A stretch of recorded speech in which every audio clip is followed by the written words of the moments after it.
Leadership is not a person or a group. It's a process whereby leaders and followers work together to achieve a common goal.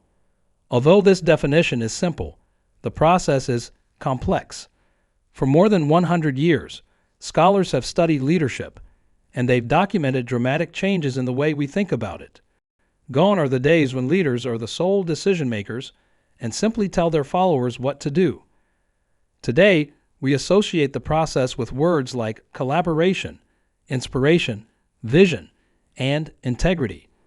To understand it, we have to examine the interaction between the leader, the follower, and the situation.